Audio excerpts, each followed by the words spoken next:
Estou muito feliz de estar aqui nesse evento online. Já faz muito tempo que eu flerto com a Casa TPM, que eu flerto com esse evento, que eu desejo estar aqui nesse espaço falando com essas mulheres. Admiro muito esse evento.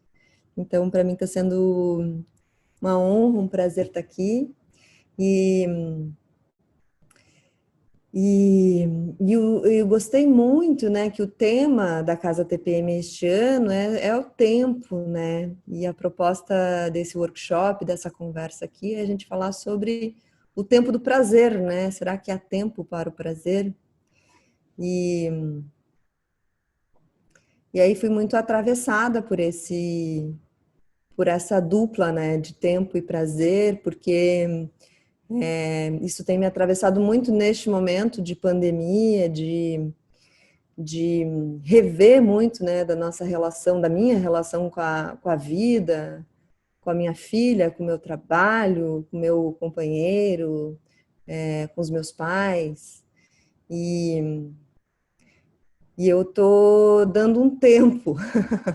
Aceitei este convite para vir aqui, mas eu estou vivendo um tempo, eu sinto de reflexões e reconheço o tamanho desse privilégio de poder parar um tempo para avaliar, né, o que faz sentido e o que não faz. Mas nesse tempo, né, eu saí de São Paulo, vim aqui morar mais perto dos meus pais para ter mais rede de apoio, para poder também estar mais próxima da natureza e fazer reflexões um pouco mais distanciada, né, da densidade da cidade. E e tem me ocorrido muitas coisas, né, da minha relação justamente com o prazer e que está sendo novo para mim. Então, esse é o primeiro workshop que eu estou dando, que ainda eu estou no momento das elaborações de novas propostas de falar sobre o prazer, de refletir sobre o prazer. Então, eu fiquei refletindo essa semana, né, se eu ia seguir os moldes que eu fiz até hoje na minha vida, que era ter uma apresentação pronta, com começo, meio e fim, com um pensamento estruturado. E aí eu senti assim um chamado de não fazer como eu sempre faço, né? Eu tenho uma tendência a ser uma pessoa muito caxias, muito estudiosa, muito estruturada no meu pensamento. E uma das coisas que tem me ocorrido nesse momento é encontrar mais espaço para flexibilização, sem que isso me fragilize, sem que isso me impeça de compartilhar um conteúdo que seja transformador, que seja reflexivo. Então, eu estou me autorizando neste momento a experimentar outras formas de falar, de compartilhar. Então, é, a gente tem uma horinha só, então eu sinto que isso vai ser um soprinho reflexivo, mas antes de mais nada, já estendendo o convite para vocês que vão conhecer a Prazerela. Eu estou, como eu disse, em off lá do Instagram da Prazerela por uns tempos, mas logo, logo eu estou voltando.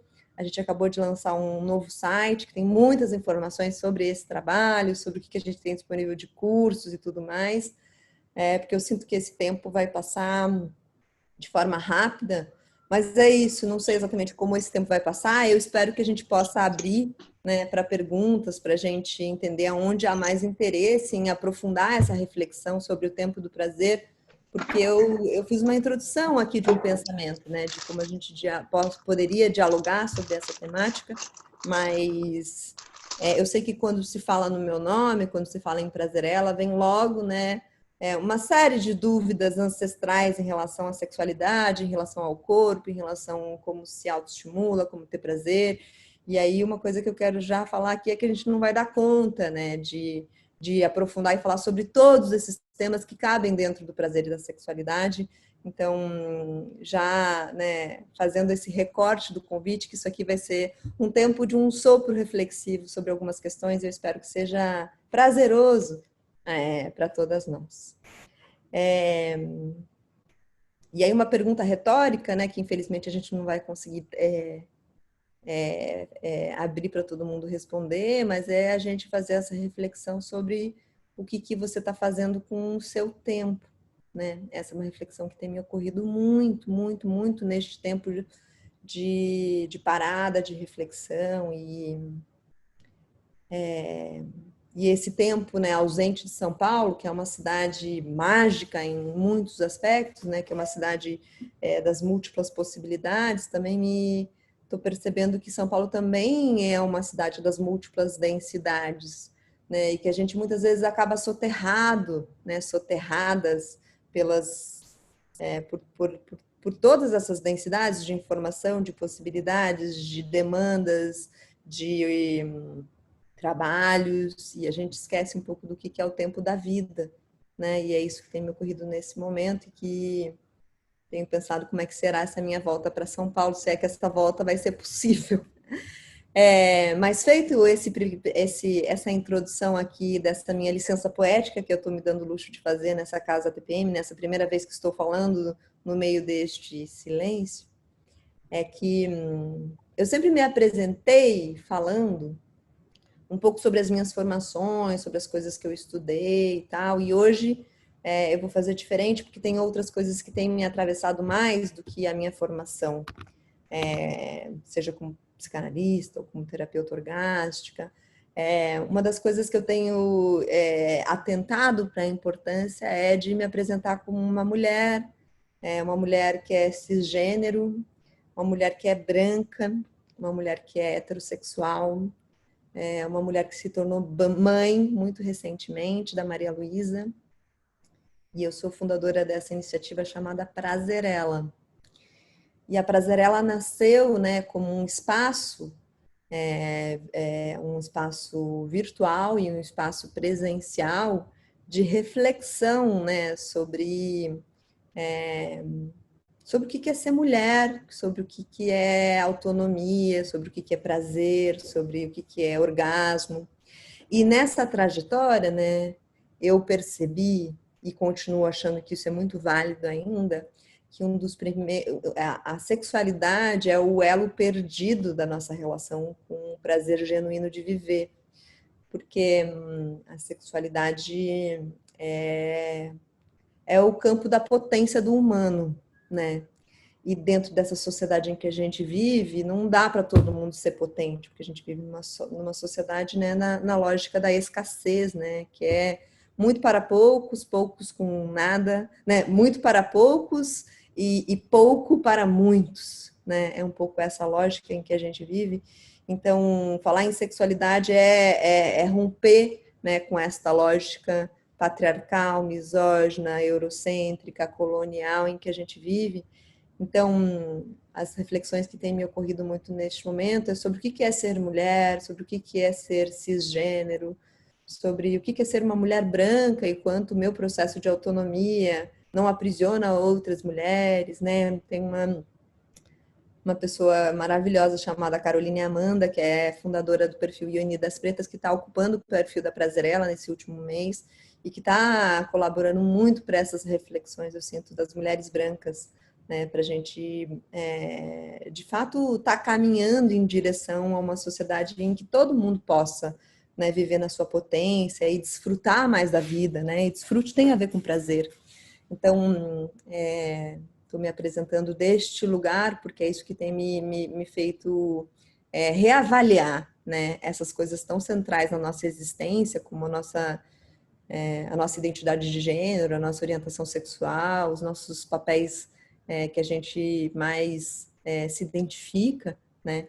Então, acho que essa já faz parte dessa flexibilização da forma de contar os meus conteúdos, né? Sabe uma coisa que eu ia pedir, se vocês puderem? Quem puder abrir a câmera, é tão bom olhar para a carinha de vocês, porque eu estou olhando aqui, estou falando sozinha, e aí dá uma sensação meio ruim. Estou vendo aqui que tem... Eba, obrigada, mulheres, ficou bem melhor. Tem um homem aqui, tem o Walter. Sejam todas bem-vindas. Gente, ganhei uma outra energia agora para falar com vocês, porque... muito melhor. Obrigada por trazerem o rostinho de vocês para essa conversa, para eu não me sentir aqui solitária, falando aqui, né, com o meu roteirinho aqui de coisas que eu acho que eu tenho que falar. Então, obrigada. E aí, uma das coisas que eu quero compartilhar com vocês nessa reflexão sobre o tempo e o prazer é que eu estou sendo muito, muito, muito atravessada pela maternidade nesse momento. Minha filha tem 1 ano e 7 meses. E, e a maternidade da Malu não foi uma maternidade prevista, planejada, né, mas se tornou uma gestação desejada ao longo da gestação, depois de um grande susto, né? Mas o fato é que a Malu já rompeu muito com a minha lógica de ter tudo planejado na minha vida, né? A Malu não foi planejada.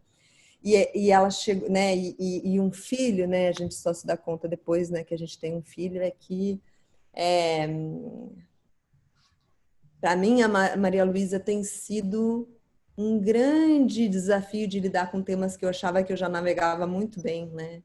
Então, o tema principal, né, que a Malu me traz, me atravessa, é sobre o amor. E sobre uma outra perspectiva de amor que eu ainda não tinha tido essa sensibilidade, né? E de um amor que tem muitas faces e que talvez nem seja amor o que eu senti antes pelas outras pessoas, ou o que eu sinto pelas outras pessoas seja amor e o que eu sinto pela Maria Luísa seja uma outra coisa, porque é uma outra coisa que tem muitas facetas, né? Que tem é um amor, vou tentar nomear isso que é difícil, mas é um amor que parece que vai me aniquilar em alguns momentos. E pelo fato de ser um amor que me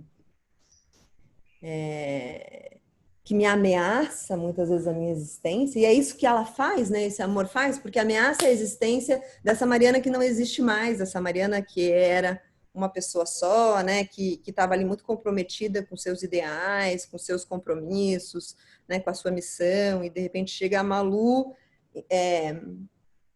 falando, cara, isso aí é tudo, ó, não é mais prioridade diante disso aqui. E esse amor, né, que é avassalador, gera um medo, né? Gera um como? Como que eu me deixo atravessar por esse amor sem desaparecer, sem ser aniquilada por ele, né? Então, eu estou passando por este momento na maternidade, o fato de ter saído para São Paulo e vindo, estou aqui em Santa Catarina, na praia, muito no meio da natureza, assim, me fez perceber e conseguir trazer um pouco de nome sobre isso. E outro aspecto muito importante para mim na maternidade é o quanto a gente regride, né, em alguns aspectos, o quanto talvez a palavra regride traga um aspecto ruim, mas o quanto a gente retoma questões da nossa infância, o quanto a gente se identifica, né, com aquele bebê, com aquela criança, o quanto a gente vai buscar, né, na nossa referência materna, paterna, nos nossos familiares, lembranças, memórias, e a gente não gosta daquilo, e aí vem uma vontade danada de culpar os nossos pais, porque a gente não teve, e aí a gente não tem recurso, porque a gente não sabe como que a gente dá um jeito diferente de ser, né? Então eu estou nesse processo, né, numa ambiguidade de aceitar o que meus pais me deram, que foi maravilhoso, que me trouxe até aqui, mas ao mesmo tempo não querer repetir boa parte disso, porque eu quero fazer a minha maternidade de um outro jeito. Mas para isso a gente precisa revisitar a nossa infância. E o que isso tem a ver com sexualidade? Tudo, né? Tudo, tudo. Porque a sexualidade, muita gente acha que está muito ligada a sexo, e na verdade a sexualidade é muito, muito, muito anterior ao sexo, né? A sexualidade está atravessada na gente no momento em que a gente é fecundada, né? Quando a gente está na barriga das nossas mães, já tem ali um atravessamento da sexualidade, mas principalmente a hora que a gente nasce, né? A sexualidade pode ser traduzida numa grande pulsão de vida, né? Nessa vontade de descobrir, né? De, de viver, de saborear, de experimentar. As crianças têm isso muito pulsante, né? Isso é sobre sexualidade. E aí, como eu disse, né, eu fico olhando para a Malu e fico tentando resgatar quando eu tinha 2 anos, né, como era comigo. E eu vejo, né, e eu percebo, sem querer gerar culpações, mas sem gerar culpas, mas fazendo uma constatação, é que eu tive uma infância em que eu tive tudo, meus pais sempre me deram tudo, né? Mas era uma infância com muito tempo dedicado a deveres e pouco tempo dedicado a prazeres, né? Então, venho de uma família em que teve uma rigidez, assim, nas possibilidades de ser, né? Que tudo tinha hora para acontecer, era hora para comer, era hora para dormir, era hora para estudar, era hora para... E sempre tinha muito este penar antes do deleite, né? E eu tenho poucos registros de momentos em que eu estava assim, vivendo um êxtase, vivendo, né, um momento. E aí isso me ocorre porque eu tenho uma tendência a fazer o mesmo com a minha filha, né? Eu tenho uma tendência a querer colocar essa rigidez nela, né, de determinar os horários para tudo, né, horário para comer, horário para isso, horário para e mais do que horário, né, em querer controlar o tempo. E é por isso que se a gente não revisita um pouco a nossa história, a gente tende a perpetuar algumas coisas que jogam muito contra a nossa existência potente e prazerosa, né? E aí, compartilhando algumas outras coisas que eu tenho me percebido, né, dessa minha ansiedade, a gente... E desculpa para quem não se interessa pelos temas da maternidade, mas como esse tema me atravessa muito nesse momento, é inevitável que eu fale muito sobre a maternidade associada a prazer e sexualidade, mas para mim é muito fácil, né, querer seguir os padrões, né? Eu tenho isso muito em mim desde a minha infância, isso de seguir regras, de seguir modelos, né, de ter. E aí, quando eu me tornei mãe, né? Qual é o modelo da mãe perfeita? Qual é o modelo da mãe ideal, né? Que é uma prisão difícil, né? Que é difícil a gente se livrar dela. E aí eu me vi, né? Então, quando a Malu amamentou, quando ela completou 6 meses, eu fui ler tudo sobre BLW, que é sobre introdução alimentar. E aí, com 6 meses, estava lá fazendo ela sentar na cadeirinha para dar o alimento, colocar o brócolis na frente, a maçã, e aí, só que eu via que aquilo não estava muito assim, mas eu queria acreditar que eu estava fazendo correto, porque 6 meses chegou a hora de comer, né, minha filha? E aí foi muito importante naquele momento eu ter pedido ajuda. E aí eu pedi ajuda de uma pessoa chamada Fabiola Duarte, que é uma pessoa que... E ela me fez refletir, né, o quanto a gente se endurece, né, por esses padrões. E ela disse o que acontece, né, com esse efeito que tem acontecido na sociedade da introdução precoce de alimentos, que a criança só está pronta para comer quando ela tem a capacidade de se estruturar e ficar sentada, né, sem cair.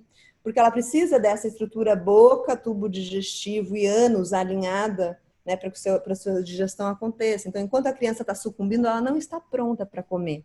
E se você força essa comida, ela vai ter problemas intestinais, intestino preso. Isso tem uma série de efeitos sistêmicos, né? Mas quando a gente está muito velada por esse lugar da performance da boa mãe, a gente não percebe que a vida é sistêmica, né? Que tudo o que a gente faz vai ter um efeito, né? Denso ou sutil naquela criança, né? Então, e aí voltei alguns passos atrás e falei, não, né? Mama o quanto você quiser e deixa a criança trazer o interesse dela pelo alimento, né? Vocês já vão entender como eu vou chegar no prazer para falar sobre isso. E aí, estou aqui, Maria Luísa come super bem, tem uma relação ótima com a comida, porque ainda que eu tenha eu vá muito fácil para a rigidez dos modelos, tem algo que eu fico muito feliz comigo mesma, de ter uma escuta sensível e aberta, né, de procurar um modelo, mas manter a minha escuta e a minha sensibilidade atenta para ouvir outras vozes. Eu tenho zero problemas de falar quando eu erro, quando eu estou muito rígida. Eu sou uma pessoa que eu sinto que eu escuto bastante também. E aí estamos aqui, né, nesse momento, e 1 ano e 7 meses, está na hora de desfraldar, né, Maria Luísa? Já comprei pinico, já comecei a ler tudo sobre como faz o desfraude e tal. E aí, né, daqui a pouco chega uma mensagem para mim de uma mulher falando sobre os impactos do desfraude precoce das crianças, o quanto isso vai afetar profundamente, né, essa capacidade de controle das crianças. Você começa a impor horário, né, para ter essas suas atividades ali de defecar, de fazer xixi e tal, e o quanto isso a longo prazo pode ser muito complicado para a vida dessas crianças e tal. E aí eu me vi de novo, né, nessa minha ansiedade de cumprir com protocolos, né, de ser uma boa mulher, de ser uma boa mãe, e não ter a capacidade de escuta. E a hora que eu li esse conteúdo que falou, né, que em geral o tempo da criança é 3, 4 anos para ela desfraldar, sem traumas, né, mas a gente entra numa pressão numa sociedade que entrou na escola, todo mundo precisa estar desfraldado, não dá mais tempo, né, da criança, de ficar trocando fralda de criança, de ter essa relação, né, da criança estar mais livre ali na sua possibilidade de... Então a gente vai entrando nesses funis performáticos, nesses funis sociais, né, de que a gente precisa estar todo mundo engavetado dentro de um formato para a gente conseguir organizar, né, essas potências. E organizar muito mais, na verdade, usurpar essa potência. Né? Uma coisa que eu tenho refletido é o quanto, desde muito cedo, a gente tem esse fluxo da vida interrompido, né, pelas ansiedades dos nossos pais e da nossa sociedade. E a sexualidade infantil, que é justamente, né, esses primeiros passos das crianças quando elas estão mamando, né, aprendendo a comer, fazendo cocô, fazendo xixi, são os principais aspectos de experimentação, de ganho de confiança daquele corpo, de entender, né, o que eu estou com vontade agora, é xixi, é cocô, é fome? A gente não dá tempo da criança sentir fome, porque a gente quer que ela coma aquele horário, meio-dia, junto com o papai e com a mamãe na mesa. Né? A gente não dá chance da criança fazer cocô em paz, porque tem uma pressão ali, né? Já fiz cocô hoje, mas como é que tá o cocô? Esse excesso, né, de comparações e de controle de um corpo que nasceu para ser livre, né? E a Lia Luft tem uma frase que eu gosto muito, que ela fala que a infância é o chão da vida, né? Então, o que acontece ali na nossa infância, isso gera um alicerce pra gente. E é óbvio que a gente consegue, né? Cada uma tem a sua história, a sua biografia, as suas subjetividades, os seus traumas, a sua relação com a mãe, com o pai. É óbvio que a gente consegue amadurecer nisso, evoluir. E eu sinto profundamente que a gente está nesta vida aqui num processo evolutivo, né? Que a gente, inclusive, escolhe, talvez, né? As dificuldades pelas quais a gente vai passar. Mas não dá para tirar a importância do que nos aconteceu na infância, como este alicerce, né, profundo, né, do que a gente vai vivenciar na nossa existência. E se a gente tem desde muito cedo, né, um corpo que é controlado, que é negado, que é interditado, né, para os prazeres mais básicos, como é que a gente vai conseguir evoluir, né, nessa coisa de sentir o nosso corpo a ponto de ter um orgasmo, né? Então, eu estou falando isso tudo porque é muito importante a gente entender como a infância é muito determinante, né, para os desdobramentos da nossa vida e para a relação com o nosso corpo. E eu estou insistindo muito em falar de infância porque eu acho que o meu trabalho vai tender a ir muito para esse lugar, de começar a falar com as crianças, porque eu sinto que nós que estamos aqui, eu e vocês todas, a gente tem um caminho longo de volta para casa, de retorno a esse corpo potente, né, de desconstrução de uma série de coisas. E eu acho que não dá mais para a gente fazer essas próximas gerações passarem por esse mesmo perrengue que a gente passa. De, porra, cara, agora vou ter que voltar, né? E eu tenho sentido muito isso nesse momento da minha vida, um profundo retorno às coisas mais básicas, assim, a sentir, eu tô com fome para comer agora? Não, não tô. Então não vou comer. Ah, meu corpo tá pedindo, onde que eu tô com dor, né? Eu tô com gases, onde está esse gás? A gente vai perdendo essa relação de saber sobre a gente e a gente delega isso para os outros, né? A gente delega a nossa saúde para o médico.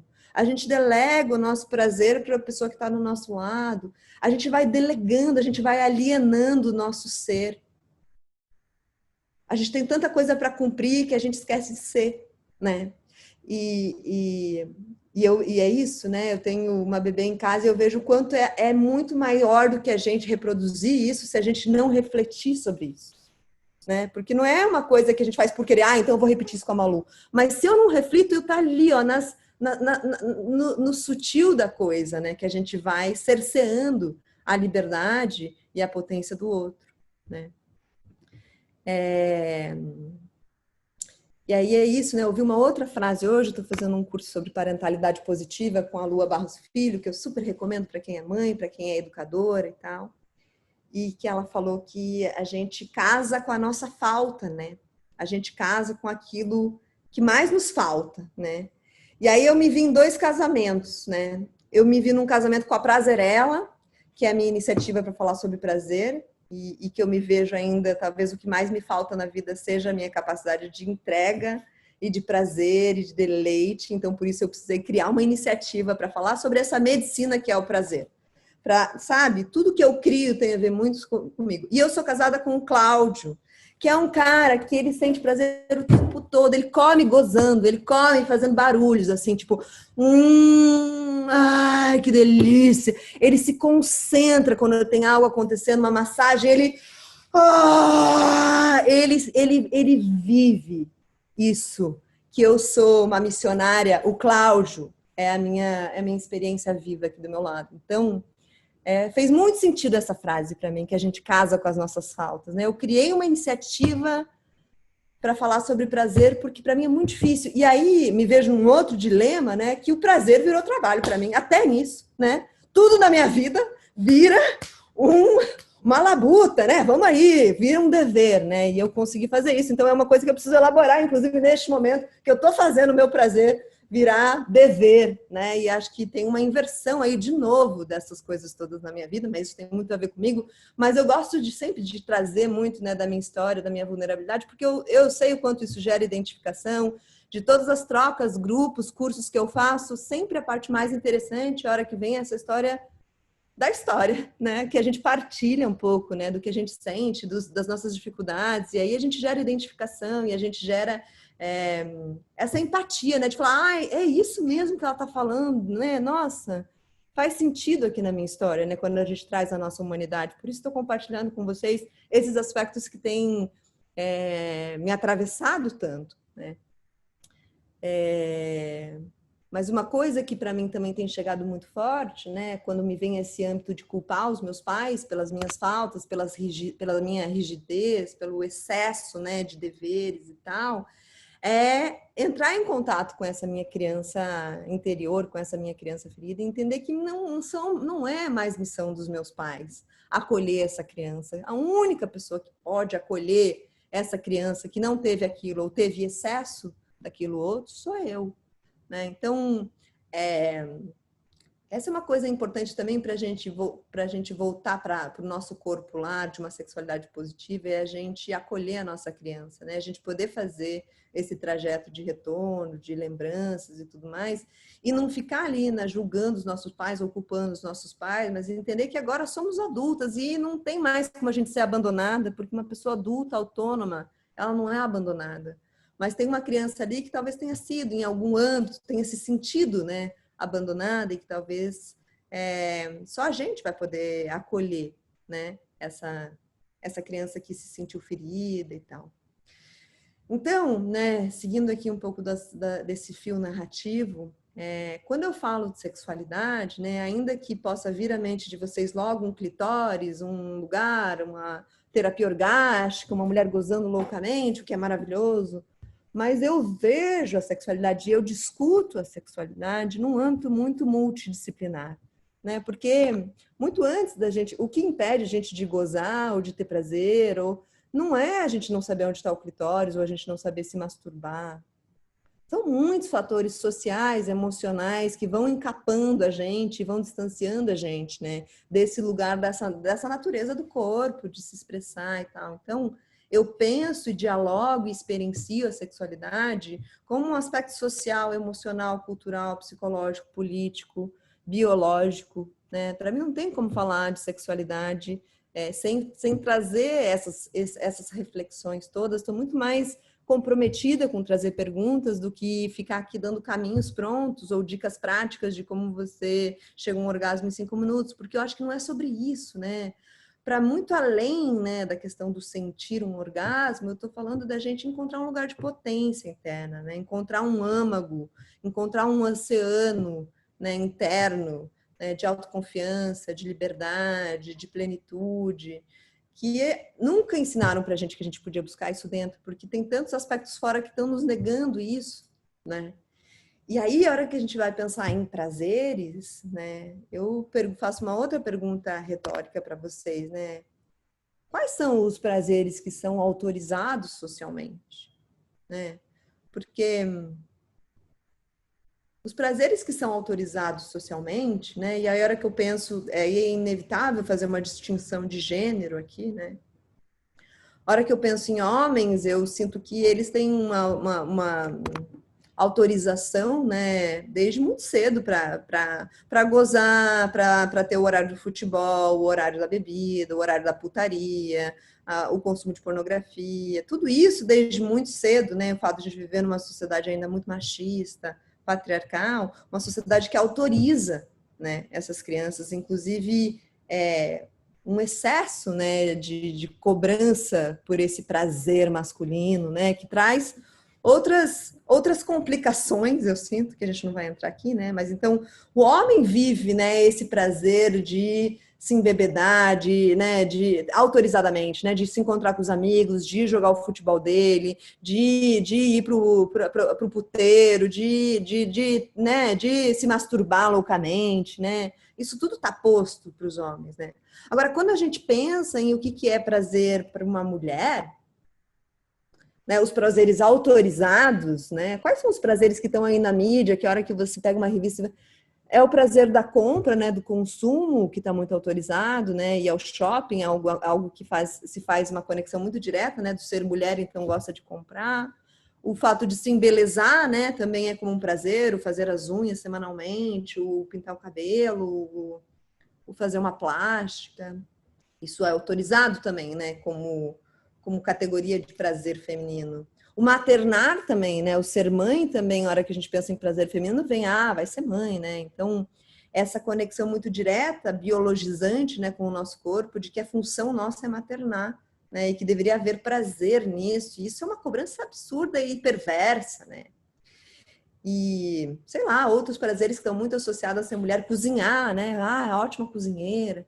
Então, a hora que a gente faz rapidamente aqui uma reflexão sobre os prazeres autorizados socialmente para os homens e para as mulheres, a gente já tem um pouco de noção, né, de quem tem espaço para estar nesse protagonismo de um prazer ali livre e tal, de poder sentir as coisas, e quem está, né, e qual é essa construção de um prazer para a mulher, que é um prazer no estar a serviço, né, é ficar bonita para o outro, é comprar para estar bonita para o outro, é maternar, é cuidar do outro, é cozinhar para o outro, né, dificilmente, e aí é óbvio, né, que a gente está numa jornada linda, eu sinto, né, há muito tempo, né, do feminismo, do nosso processo de ampliação de consciência, de empoderamento, em que a gente já não aceita mais isso de mão beijada, como era pouco tempo atrás, né? Que mulher precisa ser assim, assim, assado, mulher precisa andar de salto.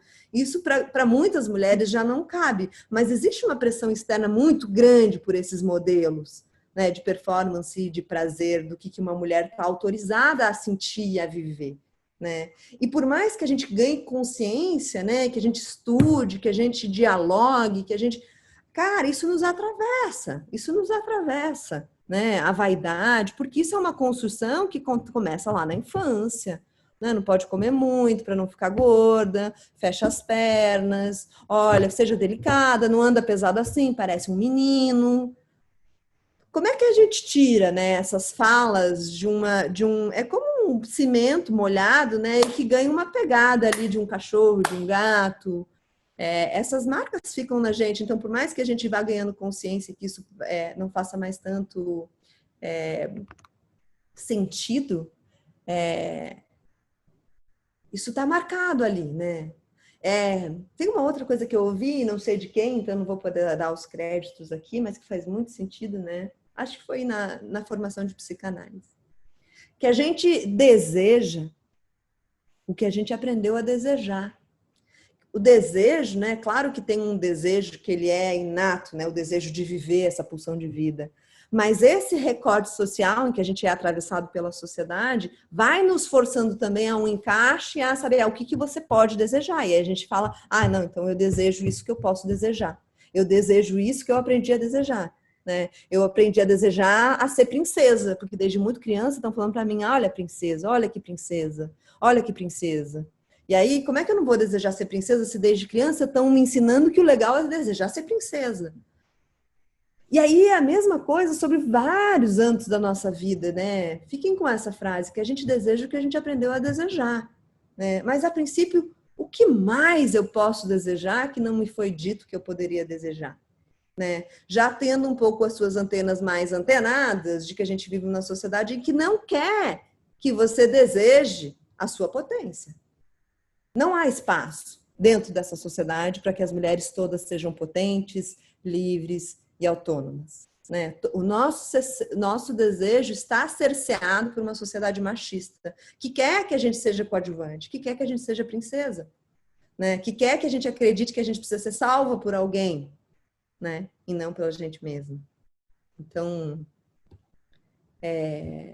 a gente está enlaçada, né, por muitas coisas nessa dificuldade de encontrar esse lugar de prazer, e é por isso que eu não simplifico, né, nenhuma dificuldade das mulheres, porque isso é histórico, porque isso é ancestral, porque isso está ali desde a infância de cada uma de nós. Não é assim, né? Não é uma palestra aqui de 1 hora, não é uma conversa de 1 hora, não é isso que nos salva, né? É um processo de engajamento com a nossa história.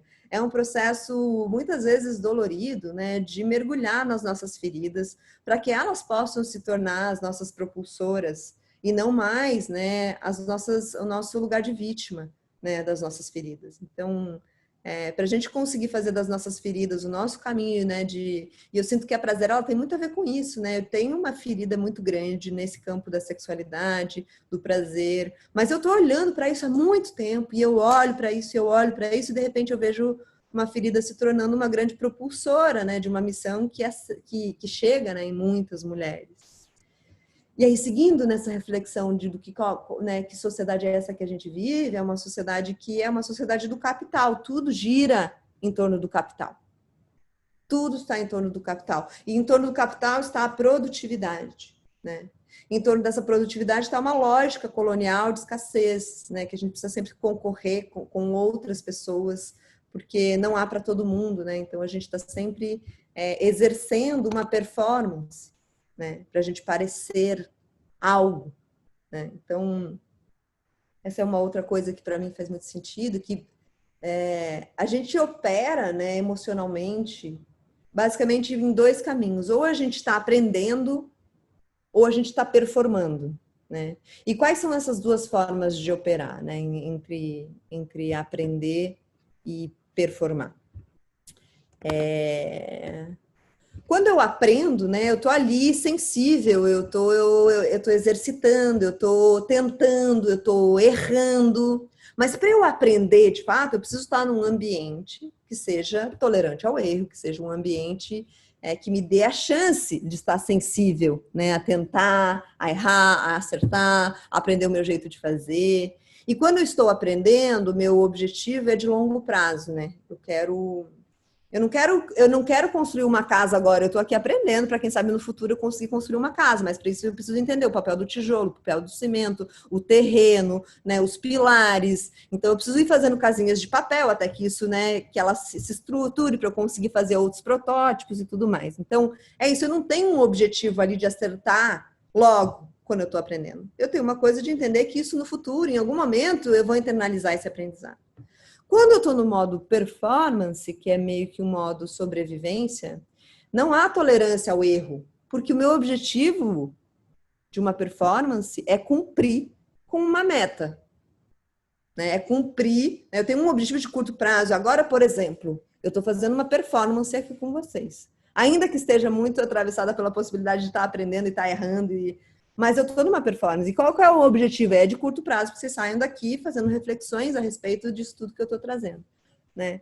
É diferente se a gente estivesse num ambiente em que fosse uma escola, né? Em que cada uma ia fazer as suas experimentações aí de prazer e tudo mais, e ninguém ia estar querendo sair daqui gozante, empoderada, nesses ideários de performance, né? Agora, se a gente faz uma retrospectiva novamente para a nossa vida, e eu faço isso constantemente na minha vida, eu não lembro de espaços genuínos de aprendizagem. Eu vejo a história da minha vida como uma grande performance, uma atrás da outra. E uma performance legítima, porque o que a gente faz quando a gente está performando? A gente está querendo ser amado. E isso é o que há de mais legítimo no ser humano, é a sua necessidade, a sua vontade de ser aceita, de ser amada, de ser desejada. E para isso a gente topa qualquer parada, né? E aí o que a gente aprendeu? Como é que a gente é amada, desejada? Performe. E o que e performe uma performance de uma boa mulher, né? E aí o que é ser uma boa mulher dentro dessa sociedade? Então, às vezes, me dá umas referências circulares, né? Porque na essência, no âmago de tudo isso, há um desejo genuíno de ser amada. Mas na forma de ser amada, há um sistema perverso que me aniquila, né? Que me tira da minha própria potência. Então, o que a gente está tentando fazer aqui é criar novas formas da gente se amar e da gente ser aceita para depois a gente ser amada e aceita pelos outros. Mas não dá mais para a gente querer ser amada e seguir performando desse jeito, porque a gente vai seguir recebendo migalhas, que é o que a gente vem recebendo historicamente, né? Eu vejo muitas mulheres me falando, né? Ai, mas tá difícil de achar homens que estejam a fim de se desconstruir. E tá difícil mesmo, gente, assim. Eu sinto que essa é uma jornada para nós mulheres, da gente agora cuidar muito dos nossos processos de solitude, sabe? Mais do que querer encontrar alguém que se encaixe no nosso momento reflexivo, nas nossas possibilidades de ampliar os nossos prazeres, porque é mais uma expectativa exterior, né? E eu sinto que tem muitos homens que estão começando, sim, nessa jornada de entender que existe uma masculinidade muito tóxica vigente, né? E é uma masculinidade que mata as mulheres, acima de tudo. Mas são poucos os homens que estão nesse lugar de rever seus privilégios, porque basicamente o que eles têm, né? Essencialmente o homem branco, é um privilégio de poder ser o que quiser e de poder desejar e de poder aniquilar o que quiser, né? Agora, enquanto eles estiverem usufruindo desses privilégios, a gente não vai poder ser potente, né? Porque o privilégio deles é poder estar ao lado, né? Só poder ser potente ao lado de mulheres coadjuvantes, né? Então, volto, né, à história da infância, que e cada uma pode fazer esse retorno na sua história, né, de entender aonde que a gente foi começando a ser cerceada, né, nessa possibilidade de exercer o nosso desejo, as nossas vontades, né? Quando que isso foi começando a ser dizendo isso não pode, isso é feio, e o que era, né, o bonito dentro daquela história, né? E aí uma outra reflexão que eu trago, né, quais são os prazeres que são proibidos, né, na nossa sociedade? Por quê? O prazer autorizado, né, por exemplo, a bebida, né, que é uma droga autorizada, estou estudando muito. Vou abrir uma outra coisa aqui, um outro campo de conversa com vocês. Estou estudando muito sobre as drogas agora, nesse momento de pausa. E especialmente porque eu quero estudar mais sobre a cannabis. E já estudei bastante coisa. Mas uma das coisas que eu aprendi estudando as drogas é que o álcool é uma das drogas mais perigosas que existem, porque a dose, né? Se a gente erra a dose ideal do álcool, ela rapidamente nos leva para um estado que pode ser mortal, né? De um coma. Rapidamente é uma droga que é uma curva muito rápida de você ter uma experiência limítrofe com a vida, né? E aí, estudando um pouco da cannabis, né? Que é uma droga super combatida, né? Que existe um discurso de uma violência absurda sobre isso. É uma das drogas mais seguras que existem, né? Mas daí a gente vai entender por que essa droga, né? Por que a maconha é proibida e o álcool não é proibido. E aí tem uma reflexão moral sobre isso tudo também, né? Porque o álcool, né, nos leva para um lugar de fato de aniquilação da nossa potência, né? Quando a gente bebe, a gente não fica mais potente, a gente é dragado, né? Agora, quando a gente usa a cannabis, a gente fica mais sensível, né?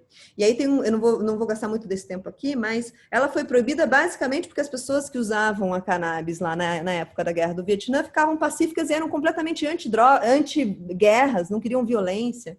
E aí como é que a gente vai viver uma sociedade capitalista em que a indústria armamentista é uma das principais vetores, né, de trocas, né, financeiras? E aí, como é que a gente vai ter sujeitos que não são violentos, né? Como é que a gente vai ter sujeitos pensantes, sujeitos sensíveis, né? Então, por isso a cannabis se tornou algo tão demonizado, né? Algo tão mal visto, tem uma moral absurda atravessada, né, pelo cultivo, pelo uso da cannabis, porque ela nos traz uma sensibilidade, eu não tenho dúvida disso. E um outro prazer proibido, e aí vou compartilhar uma outra história com vocês, é a mulher sentir prazer, é a mulher gozar, né? Eu tenho uma casa chamada Casa Prazerela, e quem não ouviu falar ainda, vou contar aqui, é uma casa que nasceu para ser um espaço de mulheres, para a gente refletir, para a gente dialogar e para a gente experienciar novos caminhos de prazer. E um dos serviços que a gente oferece nessa casa é a terapia orgástica, em que são terapeutas mulheres, né, que fazem essa terapia no corpo e que ela tem essa missão de apoiar as mulheres a sentirem novamente, a sentir essa potência do corpo, né, que sente dor, que sente prazer, que sente calafrio, que sente angústia, que sente explosão, que sente paz, né, esse manancial de emoções todas, né. E inicialmente, quando eu abri a casa, não tinha protetor de som nas salas, né? E aí eu comecei a receber muitas reclamações das pessoas falando que é absurdo, esse monte de mulher gritando, porque óbvio, né? As mulheres vão lá, uma sociedade em que as mulheres não gozam, né? Que a gente está silenciada há séculos, de repente tem um espaço, um oásis, né, do prazer, em que as mulheres podem sentir e que, inclusive, elas são incentivadas a verbalizar, a gritar, a pôr para fora, né? Então, imagino o que isso causa na vizinhança. E aí eu tive, né, que fazer uma série de ajustes na casa para que ela ficasse silenciosa, para que ninguém possa escutar essas mulheres gritando. Mas a minha reflexão, que eu fico pé da vida com isso, muito chateada, é que todo domingo tem lá o jogo do Corinthians com São Paulo e as pessoas gritam na janela: vai tomar no cu, porco! Gol, filha da puta! E assim, e aí tá tudo bem eu ouvir isso tudo, né? Não tá tudo bem as pessoas ouvirem os gritos de prazer e libertação das mulheres. Agora, eu ouvi todo domingo um vai, filha da puta, vai.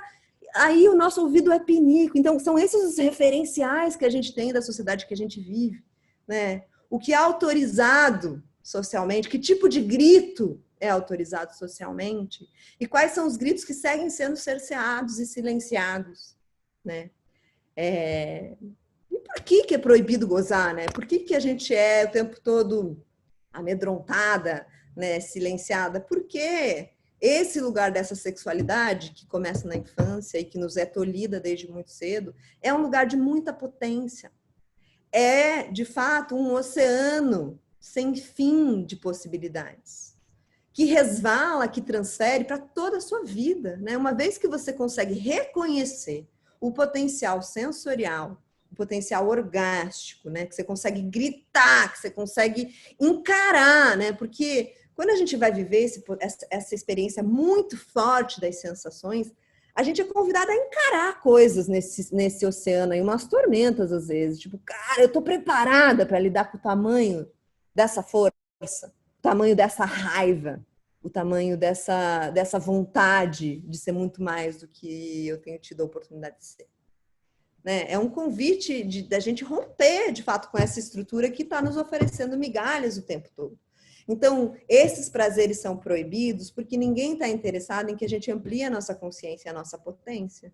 Porque uma mulher que encontra esse lugar de potência e autonomia, ela dificilmente é silenciada.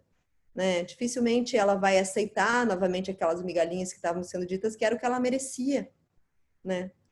Então, o tabu e a repressão, e que começa desde a infância, tem uma função, e aí é que a gente não pode ser ingênua, né, nos nossos estudos, nos nossos resgates, de achar que as coisas acontecem à toa, ou de que só eu sou vítima disso. Não, a gente está numa sociedade que é construída para isso.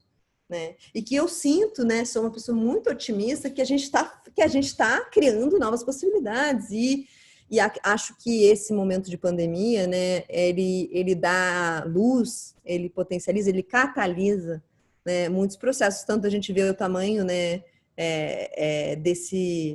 da violência que acontece em casa entre, né, a quantidade de mulheres que estão sofrendo violência doméstica, e a quantidade de separações que estão acontecendo também, porque a gente está sendo convidada a estar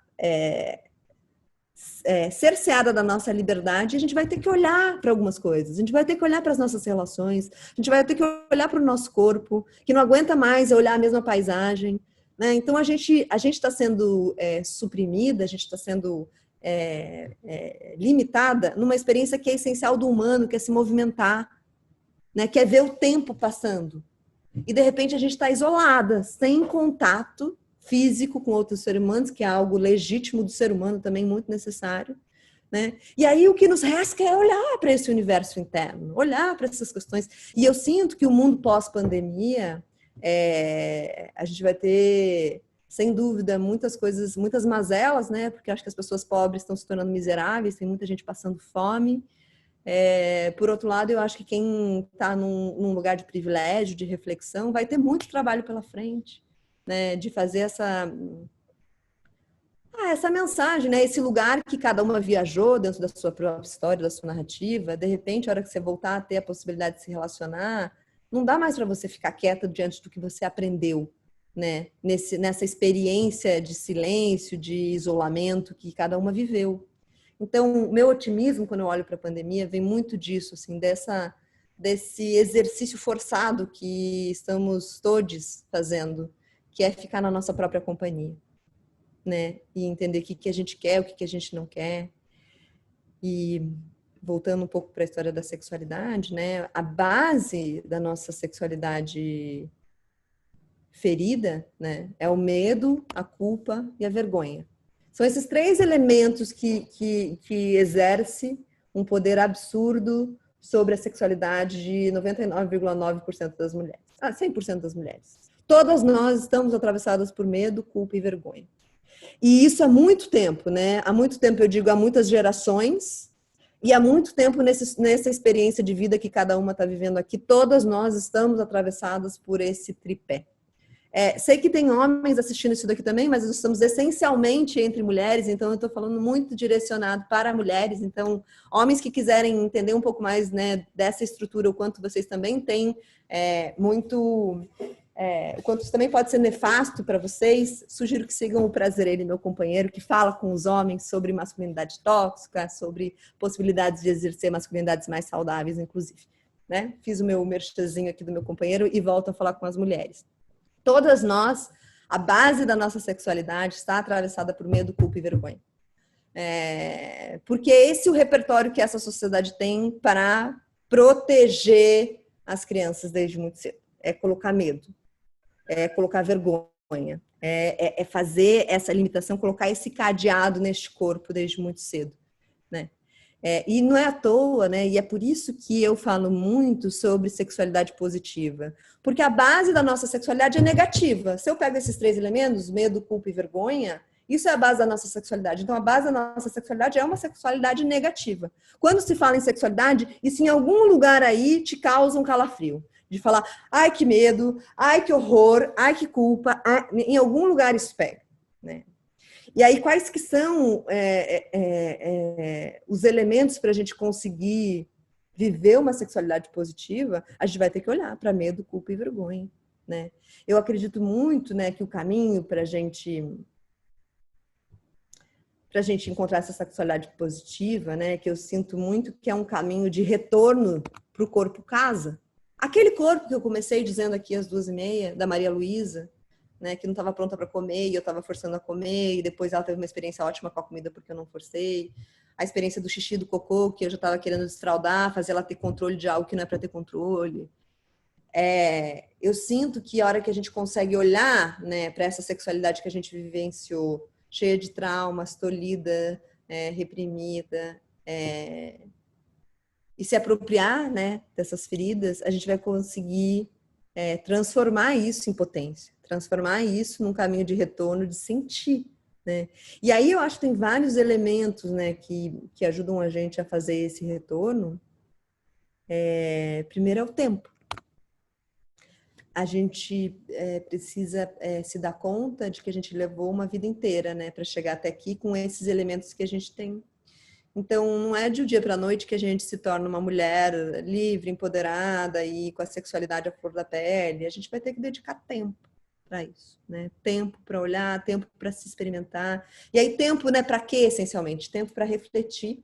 Né? E é isso que a gente está fazendo aqui, criando um espaço em que eu estou trazendo muitas perguntas, né, e poucas respostas, porque eu acho que elas são muito mais mobilizadoras do que qualquer outra coisa. Tempo para dialogar com isso que vocês estão aprendendo. Então, uma das coisas que eu já trago aqui leva, né, essas perguntas para outras pessoas, porque é só quando você consegue traduzir um pouco da reverberação que o que eu falo lhe causa, é que você vai conseguir expandir a tua possibilidade. Tipo, olha, ela falou isso e eu entendi isso, assim, assim, assado. O que você acha? Isso precisa criar, a gente precisa começar a ter interlocução, né, para falar sobre sexualidade num âmbito seguro, para a gente falar sobre sexualidade num âmbito de aprendizagem, né, em que ninguém está julgando, em que ninguém está apontando o dedo, em que a gente não está ali para performar, né? E a hora que a gente volta para essa experiência, né, de poder exercer, né, pequenos prazeres, né, comer uma comida e fechar os olhos e sentir quais sabores tem essa comida, por onde essa comida passa, a hora que ela entra na minha boca, passa pela minha garganta, vai até o meu estômago. Prazer de um banho, né? Porque a gente se desconectou a tal ponto dos prazeres que a gente não tem mais prazer, ou que o horário do nosso prazer, eu vou ter prazer a hora que eu vou correr. E a gente esquece que, na verdade, tudo, qualquer experiência na vida é uma plataforma possível de ser de deleite.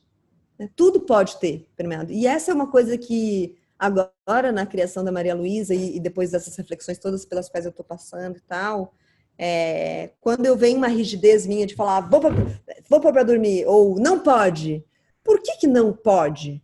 Essa é uma pergunta, por que... E aí perguntem para vocês mesmos, né? Quando vocês têm vontade de fazer alguma coisa e vem essa voz repressora, autoritária, dizendo, não pode, né? Seja para a criança interior de vocês ou para as crianças que convivem com vocês. O que não pode? E por que não pode? Acho que essa é uma pergunta ótima que eu tenho me feito, assim, antes de falar não pode para a Malu. Qual é o risco, né? É óbvio, né, que a criança precisa de limite, né? Nós somos a mãe, o pai são aqueles que vão margear essa criança, né? É óbvio que eu não vou deixar a Malu se expor a um risco. Agora, a minha tendência é, antes de avaliar o risco, é já dizer que não pode, né? Então, não deixar ela nem se aproximar, sei lá, um outro exemplo. Esses dias ela foi ali no armário e foi pegar panelas. E eu já estava tirando ela de lá, tirei ela lá de lá. Mas daí eu falei, por que eu estou tirando ela dessa experiência de ir lá mexer nas panelas? E aí eu deixei ela, a gente ficou uma hora, eu e ela ali, olhando todas as panelas, pondo água, pondo de uma panela para outra e tal. Porque a gente não está mais disponível para essas plataformas de deleite e prazer no nosso dia a dia. Porque eu estava muito mais preocupada em tirar a Malu dali do que ir viver. Tipo, deixa eu olhar com o olhar dessa criança, o que é possível ver num armário de panelas.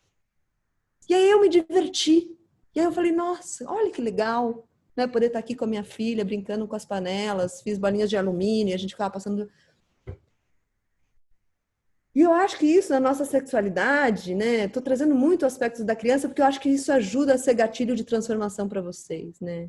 Quando você está lá se tocando, se masturbando e vem aquele pensamento repressor, não pode, é feio. Aí você pode vir com a sua mulher adulta, livre, potente, e falar, por que não pode? Por que é feio? Né? Não aceitar mais como uma criança passiva que não pode. Né? Porque do olhar da biologia, você tocar a sua vagina, você tocar o seu clitóris, você tocar o seu seio, é a mesma coisa que você tocar a sua bochecha. Tão obsceno quanto para a biologia é eu fazer esse movimento ou eu fazer um carinho nos meus pelos pubianos. Né? Então, eu acho que o exercício, né, dessa retomada do prazer na nossa vida é a gente questionar o não pode. Quais foram os não podes que a gente vem recebendo e que a gente vem reproduzindo para a gente mesma? Né? É feio. Ai, tô me sentindo culpada por isso. Da onde? Por quê? Né? Por que não pode? Porque tudo vem em torno dessa pergunta. Do é feio, não pode, não tá certo. Qual é o certo?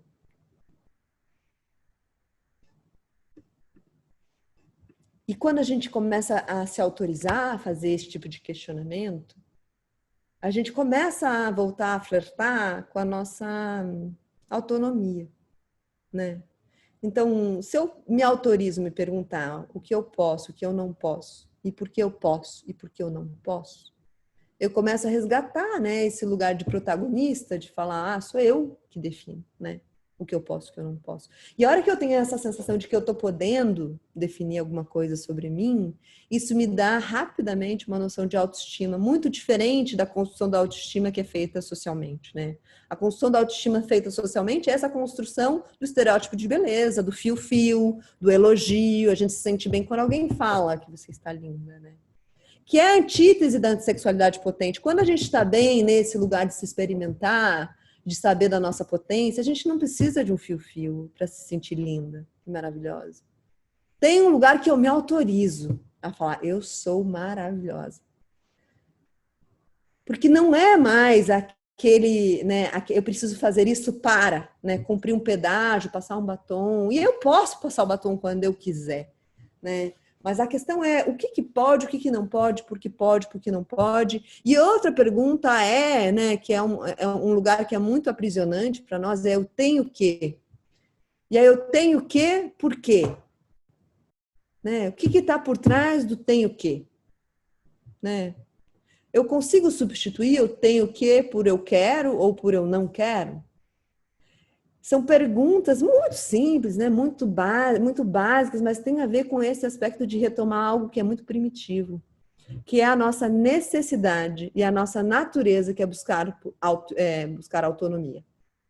Eu vejo a Malu, eu fico dando comida na boca dela, ela não quer mais que eu dê comida na boca dela. Me deixa pôr a comida na minha boca. Eu sei fazer isto, né?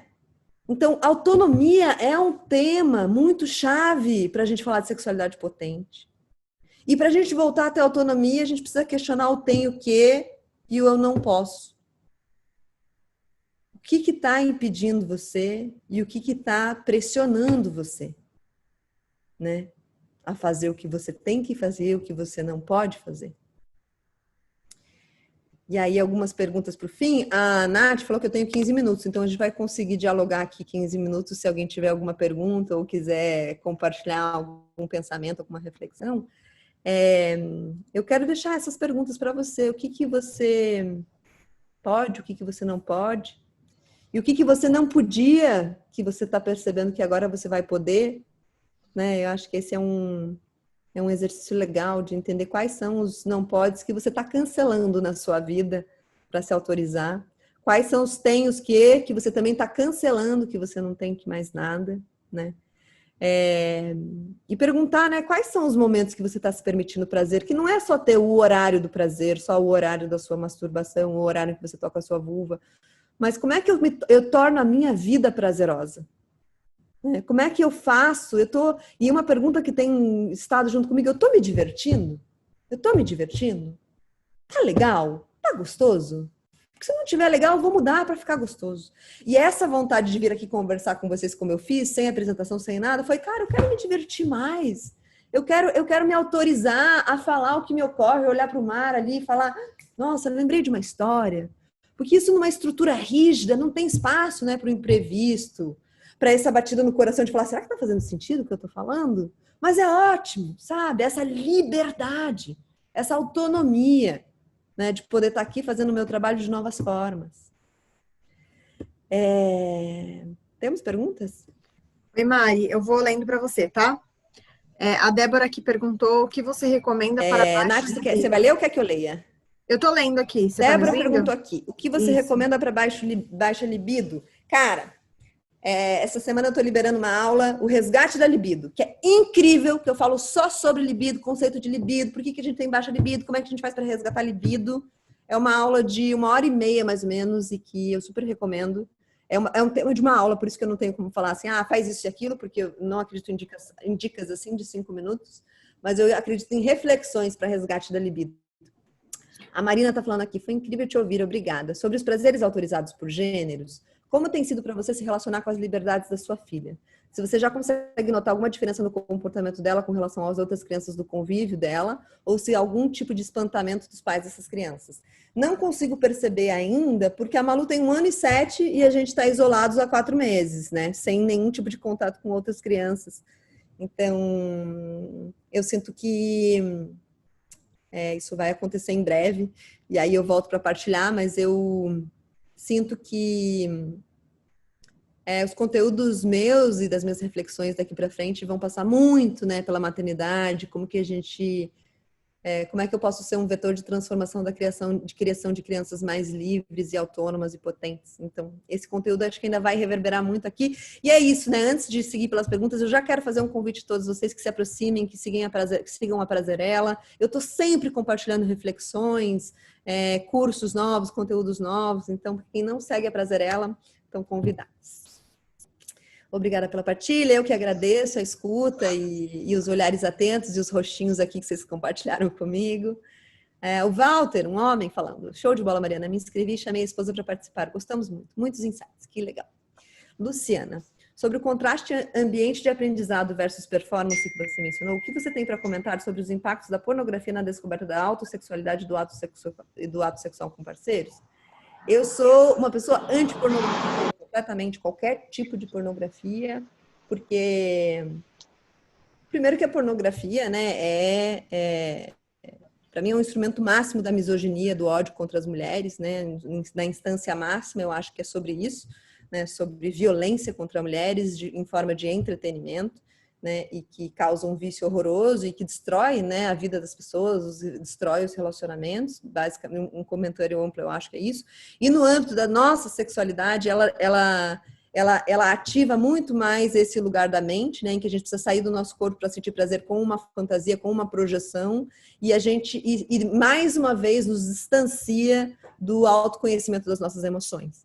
Né, porque o meu trabalho é sobre isso, sobre como a gente reconhece de novo a vontade de fazer cocô, a vontade de fazer xixi, a excitação, o estou lubrificada, estou com vontade, não estou com vontade, porque é isso que a gente tem perdido nessa sociedade. É tanta performance, é tanto funil de tem que a gente não sabe mais o que a gente sente. E a pornografia é um dessensibilizador total, né, do que está acontecendo aqui dentro. Porque eu vou só aqui, né? Então, eu problematizo, a pornografia é um outro tema que dá para a gente fazer um workshop de uma semana aqui, só para eu falar sobre os malefícios dela. E o Cláudio, meu companheiro, fala muito sobre isso para homens. Então, para homens que estão interessados em dialogar um pouco mais sobre vício em pornografia, Cláudio serve a prazer. Nossa, Mari, que delícia de escutar, poder compartilhar esse momento com você. Tempo é algo determinante nesse processo? Porque apesar da pandemia ter mudado o espaço-tempo, sinto que não sobra tempo para intimidade, especialmente quando temos que dividir o espaço com alguém. Eu acho que o tempo é determinante, mas eu acho que... E eu me vejo muito nesse lugar de não ter mais. Eu sempre fui uma pessoa, né? Fiquei muito tempo solteira na minha vida, aproveitei muito, sempre tive um lugar muito da minha autonomia, da minha solitude preservada, de eu poder botar para casa e estar sozinha. E de repente eu me vi, né, nesses tempos, eu não fico mais sozinha. É muito raro, assim, eu conseguir ficar sozinha, porque tá sempre o Cláudio e a Maria Luísa comigo. E é um desafio, óbvio que isso é um desafio, gente. A gente também não é criada para estar sempre com alguém, né? A gente não é criada para estar sempre sozinha, mas também estar sempre com as mesmas pessoas, isso desgasta, né, as relações, isso cansa. Então, sem dúvida, a pandemia trouxe esse desafio da gente criar momentos, né? Eu nunca valorizei tanto fazer um cocô demorado, nunca valorizei tanto um banho, nunca valorizei tanto um lavar-louça demorado. Tipo, vou ficar aqui. Esquento a água, porque aqui na praia não tem água quente. Esquento a água, faço disso uma temática de prazer. Vou esquentar a água, vou colocar minha luva, vou usar esse sabãozinho. E aí isso vira um tempo de prazer, entende? Que assim, exige criatividade em tempos de pandemia, sem dúvida, né? Boa tarde. Na sua percepção, por que existe uma resistência tão grande para inserir a educação sexual e autoconhecimento em diversas faixas etárias? Porque educação sexual é da autonomia, né? Lembra que eu estou falando aqui desde o começo? Que a gente vive numa sociedade que está o tempo todo cerceando a nossa autonomia, a nossa potência. Desde bebê, eu estava fazendo isso com a Maria Luísa, eu faço isso com a Maria Luísa. Né? Como é que assim eu vou autorizar agora a dar educação sexual e autoconhecimento nas escolas? Para fazer crianças críticas? Para fazer crianças que perguntam, que questionam, que não aceitam os padrões? É difícil de controlar quem não está alienado, gente. É isso, é sobre isso que a gente está falando. Vai ficar salvo esse workshop em algum lugar? Quero mandar para minha mãe. Podem mandar essa aula aqui. Reflexões maravilhosas, libertadoras e otimistas, que bom. Mari, você me emocionou desde o começo dessa conversa, emocionou o tipo de me fazer chorar mesmo. Agradeço muito por tudo que você disse, porque essas questões são extremamente importantes, principalmente para nós mulheres, independentes de ser mãe ou não. Eu agradeço. Onde será que a aula que a Mariana falou sobre a libido? Lá no site da Prazerela, gente, vai ter todas essas informações. Essa semana a gente vai lançar essas aulas. São várias aulas que eu dei e que a gente editou e vai disponibilizar. E aí no meu Instagram eu vou divulgar também, tá? Então quem quiser saber mais, segue a Prazerela, que essa semana a gente já vai ter novidades. A Maria está falando, fiz o curso Revolução Prazerosa, são 21 dias com a Mari e todas essas reflexões, super indico. Eba! Esse é um curso que está disponível também, que são 21 dias para a gente resgatar a nossa relação de prazer com a vida e que também, se você for lá no site, você vai encontrar. Essa live poderá ser assistida de novo? Minha esposa ouviu, mas entre outras atividades. Acho que sim. A Nath vai poder falar se vai... Acho que vai estar disponível esse conteúdo aqui. Muito conhecimento sobre nós mesmas. Você falou muito sobre esses tenho que. Acha que existe uma pressão também no outro sentido de tenho que transar, tenho que gozar, tenho que ter orgasmo? Como isso prejudica a sexualidade das mulheres? Muito, muito, muito, porque, de novo, né? Quando eu falo que a gente está o tempo todo sendo atravessada pela necessidade por formar, isso acontece no sexo. A gente não teve, né, uma aula sobre sexualidade na infância, uma educação para sexualidade, mas a gente é arremessada do sexo. E, de repente, a gente nunca falou sobre sexualidade, a gente nunca sentiu as coisas no nosso corpo, a gente nunca aprendeu sobre o que a gente gosta, e, de repente, você casa e você tem que ser uma puta na cama, que goza, que grita, que performa, né? E aí, assim, a gente não sabe fazer isso. Ou o que a gente sabe é fazer uma grande performance pornográfica que não tem nada a ver com prazer, que não tem nada a ver com autonomia, que não tem nada a ver com potência, né? Então, por isso que eu digo, leva tempo para a gente fazer essas reflexões e eu sinto que assim, a gente vai cavando, assim, né? Eu trouxe aqui algumas reflexões que eu acho que são muito pertinentes, mas é um caminho em que tem, se vocês estiverem disponíveis para cavar, vem comigo, que eu gosto de cavar esse túnel aí de retomada desse corpo potente, dessa autonomia. A libido na menopausa, você poderia falar mais sobre isso? Ixi, Solange, não vou conseguir falar, eu já estou estourada no tempo, mas esse é um tema também que eu quero falar muito sobre aqui, tenho dialogado muito com mulheres em menopausa, tenho dialogado com médicas que cuidam de mulheres em menopausa também, e em breve a gente vai falar bastante sobre isso, mas se eu pudesse te dizer uma coisa, é que existe sim uma curva descendente da fisiologia, né, na medida da passagem do tempo, e que a gente poderia ficar triste, poxa, meu corpo já não é o mesmo. Por outro lado, existe uma curva ascendente da consciência, da autonomia, da liberdade, na medida em que a gente ganha maturidade. E muitas vezes isso compensa a linha descendente da fisiologia. Então, se a gente está no nosso caminho de evolução, se apropriando da nossa história, talvez a gente tenha menos vontade, né, de se relacionar, de transar, mas quando a gente estiver neste momento, vai ser muito mais legítimo, genuíno e potente. Para quem quiser falar comigo no privado, manda direct no Instagram, tá, gente? Porque eu não vou conseguir ler as mensagens privadas aqui. Maravilhoso esse espaço de aprendizagem. Eu também gostaria de saber onde começa essa aula sobre o resgate da libido. Obrigada. Muito obrigada pelas suas palavras que tocaram a minha alma e me fizeram chorar, colocar dores que nem sabia que tinha para fora. Meio demais. Cláudio Serva Prazerelli, isso. Verônica, incrível, sobre o tema da maternidade, como inserir a sexualidade de forma natural para as crianças, de forma que eles não sofram com censura, nem tenham traumas que refletirão nos comportamentos quando adultos, ou vou gostar muito quando surgir algum workshop. Já tem uma aula sobre educação sexual para crianças e adolescentes também, uma aula online que será lançada essa semana. Então, temos.